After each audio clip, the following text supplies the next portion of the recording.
درود به شما بینندگان عزیز شبکه تلویزیونی سفینه. برنامه فرهنگ معاصر است از سلسله برنامه‌ها.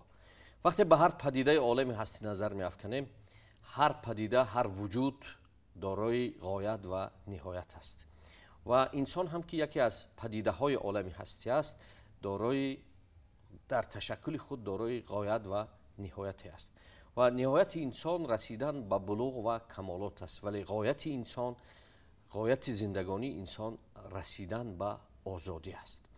و وقتی رسیدن به آزادی میگه، ما میبینیم که هر فرد تا اینکه به بلوغ نرسد به آزادی رسیده نمیتواند و همین نظریه را وقتی تطبیق میکنیم در عمومیت های اجتماعی، ما میبینیم در طول تاریخ هم عمومیت های اجتماعی که تشکل یافتند در شکل قوم ها و ملیت ها، اینها هم تا زمان اینکه به بلوغ خود، به حد کمال خود نرسند، درکی از آزادی ندارند و واقعا رسیدن به غایت، یعنی به غایت آزادی، که آزادی چی است، توانسته است در پهنای امروزه عالم انسانی ملیت های گوناگون را در شکل دولت ملت های صاحب استقلال آورده رساند و غایت هر انسان هم رسیدن به آزادی است و از آزادی بالاتر ارزش دیگر برای انسان وجود ندارد. وقتی همین در سطح عمومیت اجتماعی مخصوصا دولت ملت میگیریم،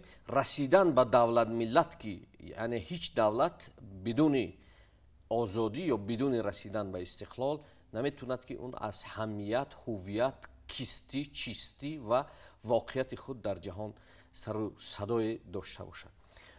و از اینکه واقعا استقلال یکی از مهمترین ارزش دولت ملت است و آزادی برای انسان مهمترین ارزش وجودی است یا غایت خود انسانیش است. از این رو حالا که ما در شب و روز جشن استقلال دولتی قرار داریم، برنامه امروزه را عنوان گذاشتیم استقلالیت عامل مهمی همبستگی و سازندگی. خب اصلا اگر ببینیم یک ملت تا به استقلال خود نرسد، او نمیتوند که تصمیمی بیواسطه داشته باشد، آینده نگری داشته باشد و برنامه ریزی برای هم مسائل معنوی، هم مسائل اقتصادی، هم مسائل سیاسی خود داشته باشد. یعنی به طرز دیگر تنها ملتی به استقلال رسیده میتواند سرنوشت خیش را به دست خیش بنویسد. از این خاطر استقلالیت مهمترین دستاورد ملت ما در طول هزار ساله ها به حساب می رود. برای پهلوی این موضوع مورد مطرح و بررسی قرار دادن، ما به استودیا دیرکتور انستیتوت اوراسیایی اکادمی ملی علم های تاجیکستان، دکتر علم های فلسفه نیازی یار محمد بابا رو دعوت کردیم و من ایشون رو خیر مقدم میگم که این دعوت ما رو پذیرفتن و به استودیو تشریف آوردن. نیازی ما اصلا از اینجا شروع میکنیم که باید یک بار دیگر در بابت سرول ماهیت استقلال با بیننده عزیز یک به طرز موجز یک بیان نو داشته باشیم و بعدا مبارزات ملت تاجیک یا در طول تاریخ ما برای رسیدن به استقلالیت چی مراحل را پشت سر کردیم و چی مبارزات در این راه انجام یافته است. تشکر زیاد. خب همه بینندگان و شنوندگان تلویزیون سفینه را و تمام شهروندان داخل و خارج کشور را به مناسبت استقلال کشور مبارکباد میگم و واقعا این یک نعمت بی‌بها هست برای هر یک شهروند تاجیکستان. به خاطر چی؟ به خاطر آنکه استقلالیت پیش از همه، اگر که ما مفهوم اجتماعی و پسیکولوژی، همچون مفهوم اجتماعی و پسیکولوژی شرطیم، این به واسطه اراده هر یک شخص است که انسان خودش اراده دارد و اراده هر اراده که دارد، این اراده تحمیل شده نیست بالای او، بلکه انتخاب شده است. هر یک انسان در کشوری که استقلال است و چی دارد؟ حقوق انتخاب دارد. کشورهایی که استعماری هستند و استکباری هستند، این کشورها همه آزادی و همه حقوق و همه اراده‌هاشون اراده های تحمیلی هستند. یعنی بر سر همین هر یک نفر بار شده است که تو فلانی، تو فلانی، تو کافری، تو مسلمانی، تو مثلا بدینی یا چیزی یا بدین هستی. این چیزهایی که یعنی یک عده صفت‌های چی هست، صفت‌هایی که تحمیل شدن به شخص انسان، بله، با هم شخص هم شخصیت انسان. یعنی خیلی که حضور شما ذکر کردید، آزادی چرا یک نعمت بی‌بها است، چرا یک برای انسان یک ویژگی بسیار مهم است، به خاطر اونکه چی اون اراده دارد در برابر الگوهای گوناگون، در برابر الترناتیوهای گوناگونی که در پیش روی زندگیش هست که اون حقوق انتخاب دارد. اما این استقلالیتی که ما صحبت میکنیم بیشتر ویژگی سیاسی دارد. تعریف سیاسی استقلالیت یعنی این استقلالیت دولتی. بله. یعنی استقلالیت دولتی چی است و استقلالیت شخصی انفرادی است. البته استقلالیت دولتی هم از همون استقلالیت شخص ها، اراده شخص ها، اراده مردم سرچشمه میگیرد و افادهگری همه گونه دولت های حساب استقلال افادهگری اراده مردمی همون کشور هستند پیش از همه. خب از لحاظ سیاسی، از لحاظ حقوقی، همه گونه کشورهایی که صاحب استقلال هستند حتما در اساس یک سرقانون، یک قانون عمومی، که امروز ما کنستیتوسیا اون رو میگیم، یعنی در اساس کنستیتوسیا همه شهروندان حقوق برابر دارند. این چی معنی دارد؟ این معنی اون دارد که چرا ما میگیم که استقلال یعنی ما از چی آزاد شدیم؟ چرا تا این وقت مگر ما بند بودیم؟ یا اینکه بله ما اگر که استقلالیت سیاسی گوییم در برابر این نظام استقلالی که نظام مثلا سوورینیتیتی که ما داریم، این آزادی ما از دو نظام توتالیتری که پیش از این ما داشتیم، یعنی نظام شاهیگری، نظام کمونیستی و یک نظام عمومی که بیشتر اراده شخص به مردم تحمیل میشد، نه بلکه برعکس. یعنی این نازکی اساسی استقلالیت در همین است که یعنی وقتی که مثلا نظام شاهیگری باشد، نظام تئوکراتی باشد، همیشه ترتیبات افقی وجود دارد در دولت و تصمیم گیری اساسی یک نفر است و اراده یک نفر که اون نماینده قدرت عالی سیاسی هست، اراده اون به تمام مردم، به تمام همون شهروندان زیر تابعان خود تحمیل می شود. یعنی یگون خیل مناسبت گریزنتالی وجود ندارد.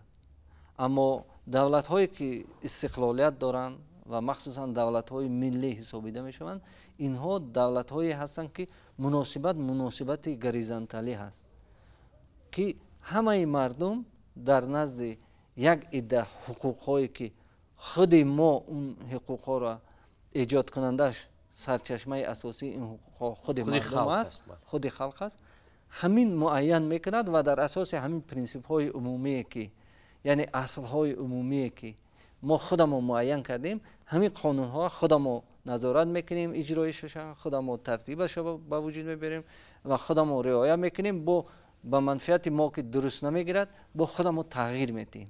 یعنی یک نظام سیاسی و حقوقی هست که تمام این نظام حقوقی سرچشمش خود اراده انسان است، نه اراده یگان قدسیت است، نه اراده یگان شخصی بسیار عالی رتبه است، بلکه اراده تمام مردم و احترام طرفین در اجتماع است. البته کانسپسی های گوناگون هست در شناخت استقلالیت.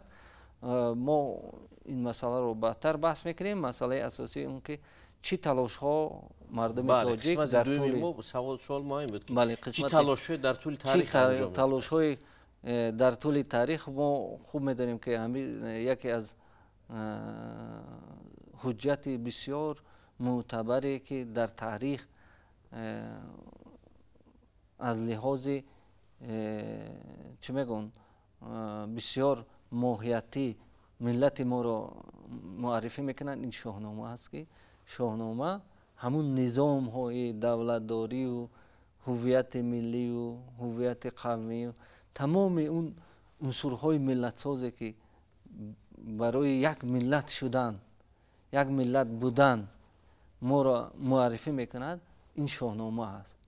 همون تلاش هایی که ما برای چطور قدرت داشتن در سر قدرت چطور مبارزه بردن چطور قدرت حفظ کردن و اون اختلاف های داخلی خود همین قدرت و چطور از نو احیا کردن همین سنت های قدیمه ما در شاهنامه ثبت شده.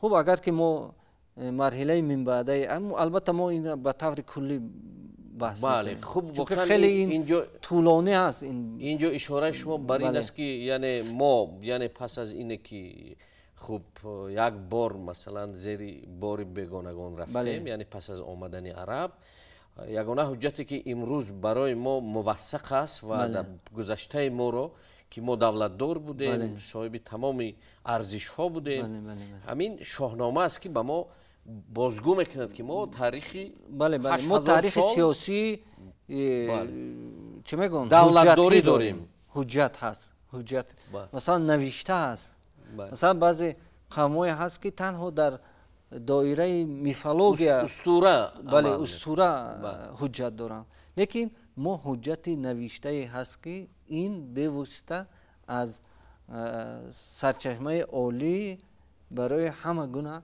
دولت ملت هایی که شما گفتید شهادت میدهند. خب مرحله بعدی که مثلا عرب ها آمدن خب ضبط کردن منطقه آسیای مرکزی 100 سال ما مبارزه بردیم برای اون که چی هویت ملی خودمان نگاه داریم و یکی از مهمترین هویت ملی ما این داشتن زبان بود و امروز نشانه اساسی همه گونه ملت این زبان است. چرا زبان؟ البته دین هم هست، دین ها هم بودن که در پایه دین ها ملت ساختن لیکن این ملت های چه میشن؟ ملت های کامل نیستن. ملت هایی که مثلا امروز چرا زبان عنصر مهم است و چرا در عصرهای میانه زبان ما توانست همون هویت ملی ما نگه دارد و تا حتی بینید در بخارا اگر که همه ما اگر که محققان و دانشمندان آگاهی داشته باشند میبینیم که تا حتی مردم بخارا اعتراض کرد که ما باید که نماز به زبان تاجیکی خواندن فارسی خواندن در زمانی که عرب جرار بود. این متن رو خیلی استاد لایق خیلی خوب بیان کرده هستند. خب ببینید 100 سال مبارزه بردیم ما تا حتی عنصر زبانی برای ما مهم شد که ما حتما باید که با زبان تاجیکی با زبان خب فارسی در قدیم باید که زبان ببینید زبان عنصر اساسی بود برای مبارزه های ملی شدن همه هویت ملی خودمان نگاه داشتن زبان عنصر اساسی بود. خب البته در دوران شوروی هم ببینید او تلاش هایی که شیرین‌شاه شاه تیمور بابا جان غفورов و دیگر استاد صدرالدین عینی و دیگر نمایندگان زیادی که ما امکان نداریم نام همه اینها را نامبر کنیم در این مرحله هم میبینیم که خیلی تلاش های زیادی بود که چی ما همچون ملت خودمان معرفی کنیم در برابر روند استعماری و استثماری که در عصر 21 چی شروع شده بود از عصر 19 شروع شد و تصور که امریکا خودش در عصر 19 چیکار کرد برای به دست آوردن استقلالیت به واسطه با بریتانیا کبیر جنگ اعلان کرد و طول 13 سال مبارزه برد که استقلالیت خودش، یعنی در مرحله در عصر 20 اساساً ماهیت فهمیش استقلال چی است؟ آزاد شدن از کلونیاها، از نظام های کلونیالیستی، از نظام های استعماری که وجود داشتند. از عصر 19 تا دوره که ما مثلا آخر عصر 20 گوییم، مبارزه تمام ملت ها چی در اروپا، چی در قاره هند یا چی در آسیای جنوب شرقی و چی در کشورهای شرق میانه و نزدیک، مرحله چی بود؟ تصور که از همون دوره که هندوستان و پاکستان اینها آزاد گردیدن از همون نظام استعماری. یعنی این یک مرحله بود که مرحله به مرحله تمام کشورها با ثبات سیاسی، ثبات سوورینیته و تصمیم گیری سیاسی خود رسیدند که البته مرحله های هر یک ملت در این طول تاریخ مبارزه ها با راه و اصول های گوناگون استقلالیت را به دست آوردند و عامل به وجود آمدن استقلالیت همه این شکوفایی و پیشرفت و تصمیم گیری های سیاسی همش سرچشمش چی بود؟ استقلالیت سیاسی کشور. هر وقتی که استقلالیت سیاسی را هر کشور به دست بیارد، هر ملت به دست بیارد و برای منفعت مردم خودش کار کند، فکر میکنم به همون نظام یا اینکه رشد استوار کامیاب میشه. و تشکر زیاد. البته این موضوع خیلی موضوع مهم است، دامنه‌دار است. من فکر میکنم پهلوهای بسیار زیادی دارند موضوع استقلال، ولی ما همه اون رو که نمیتونیم در یک برنامه کوتاه گنجایش دهیم و حتما فکر میکنم که ما در برنامه‌های دیگر پهلوهای گوناگون این مسئله موردی بررسی و ارزیابی قرار خواهیم داد و بار دیگر از نام بیننده عزیز شبکه تلویزیون سفینه با شما اظهار سپاس میکنم. و بیننده عزیز، واقعا آزادی و استقلال باید از درک فهمیش هر فرد شروع شود و اگر فرد آزادی رو درک نمی کند، استقلال رو درک نمی کند، یعنی درک آزادی افراد از آنجا شروع می شود که بداند که خود کیست، دارای کدامین امکانیت ها است و اون امکانیت ها رو چگونه باید شکوفا کرد.